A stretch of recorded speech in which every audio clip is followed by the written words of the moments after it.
Stuart Kaplan's a retired FBI special agent who joins us now. So, Stuart, what was the FBI doing this whole time? Well, good evening, Jesse, and thank you for having me. First of all, the world or the business of espionage and counterintelligence is dirty business. The rules of engagement are cloaked in secrecy. The methods and sources are mostly unknown to most Americans. And so when you talk about the Bidens and you talk about perhaps a free pass with respect to Hunter Biden's, for example, his travel, here's a fact that your viewers need to know.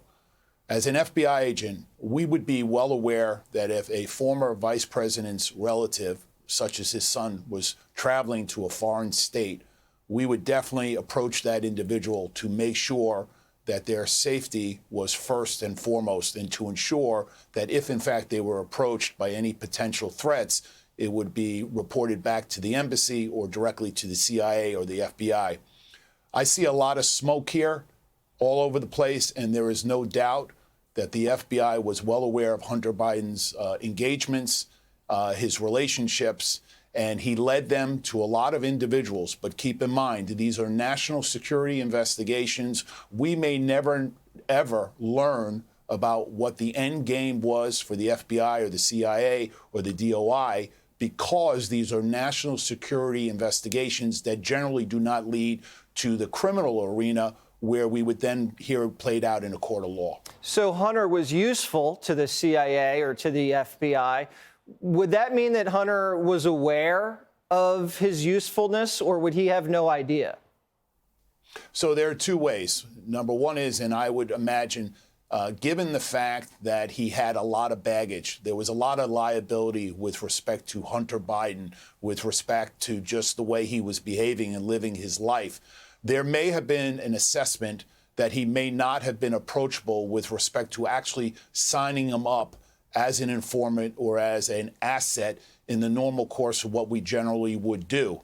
But then again, that would be something that would have to be discussed as to whether or not it made sense to approach him overtly and let him know that we want to utilize his relationships and exploit those relationships, or were we confident and satisfied that even if he was not aware of our presence, that we were surveilling him and paying attention to what he was doing, we still would reap the benefits of those contacts that he was having overseas?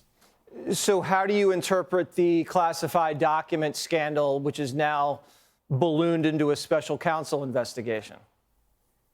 Well, the first thing that comes to mind is, look, I think we can all relate to maybe having someone that we have learned that lives in a household that may have some drug addiction or some behavioral problems. And I think we can all relate that we would probably safeguard our valuables, for example, our jewelry, our car keys, our weapons.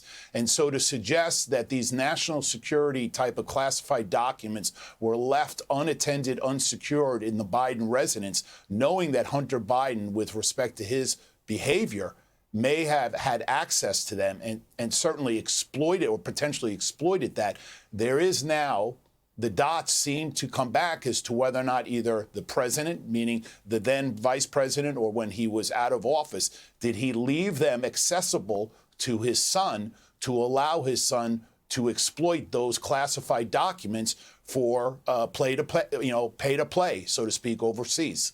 Yep. That's the question right there. Were those documents exploited for cash by Hunter Biden? Thank you very, very much, Stuart. That was eye-opening, and we appreciate you sharing that insight here on Primetime. Hey, Sean Hannity here. Hey, click here to subscribe to Fox News YouTube page and catch our hottest interviews and most compelling analysis. You will not get it anywhere else.